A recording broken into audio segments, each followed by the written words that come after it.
একটা গল্প তোমাদের পাঠ করে শোনাচ্ছি। আমার গল্প পাঠ যদি তোমাদের ভালো লাগে তাহলে আমার চ্যানেলটা সাবস্ক্রাইব করে পাশে থেকো। গল্পটার নাম বৃদ্ধাশ্রম।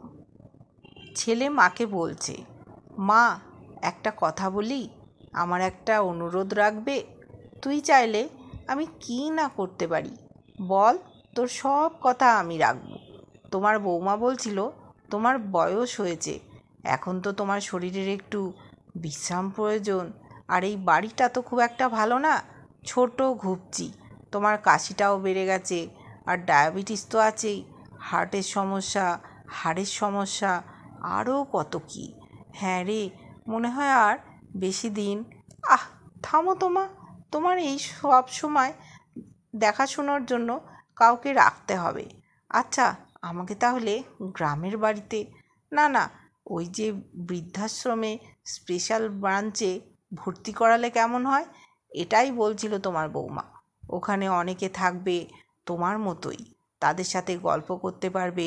আর এ বাড়িতে তো কেউই নেই, আমি ব্যবসায় দৌড়াচ্ছি, তোমার বৌমা অফিসে, আর মিঠু তো সারাদিন স্কুলে।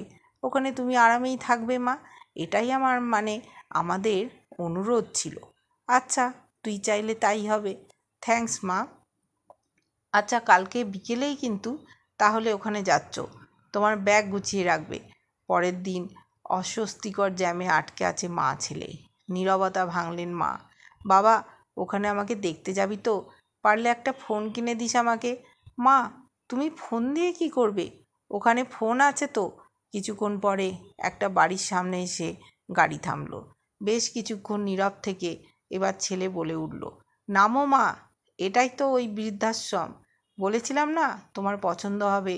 তোমার জন্য দোতলার দক্ষিণে ঘরটা বুকিং দিয়ে রেখেছি। টিং ডং টিং ডং, দরজা খুলল। Happy birthday to you, happy birthday to you মা। দরজা খুলতেই চমকে গেলেন মা।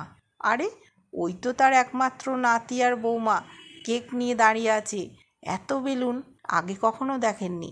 এত আয়োজন করে কখনো কেউ তাকে জন্মদিনের শুভেচ্ছাও জানাবে ভাবেননি। আরে, ওই তো তার দুই মেয়ে আর তাদের জামাই দাঁড়িয়ে, ওদেরও ডেকে এনেছে তার পাগল ছেলেটা।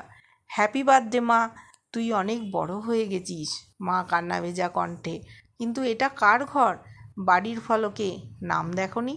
বাবার নাম রেখেছি মা, পুরো বাড়িটাই আমাদের। এবার তুমি আরামে থাকতে পারবে মা। তুই না, এমন কি কেউ করে?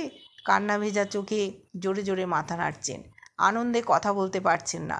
আয়োজন শেষে ঘুমোতে যাবেন এমন সময় পেছন থেকে মায়ের ডাক। হাতের ব্যাগটা আতিপাতি খুঁজে একটা কৌটো বের করে ছেলের হাতে ধরিয়ে দিলেন। নে, এটার আর দরকার হবে না। ইঁদুরের বিষ কৌটোর মধ্যে ছিল। চিন্তা করেছিলাম যদি বৃদ্ধাশ্রমে রেখে আসিস তাহলে সেই দিনই খেয়ে নেব। তোর মা, কী যে বলো, এটাই তো আমি কাল রাতেই পাল্টে তোমার ক্যালসিয়ামের ওষুধ ভরে রেখেছি। তুমি ঘুমো। মার আজ আর কিছুই চাওয়ার নেই। আর কিছু না হোক, তার ছেলেকে অন্তত মানুষ করতে পেরেছে সে। যাক, আজকের ঘুমটা সত্যিই আরামের হবে। ঘুমের ওষুধ খেতে হবে না। প্রত্যেক সন্তানই যেন মা বাবাকে এভাবেই ভালোবাসে, এবং মা বাবার শেষ বয়সে যেন তাদেরকে বৃদ্ধাশ্রমে না পাঠায়।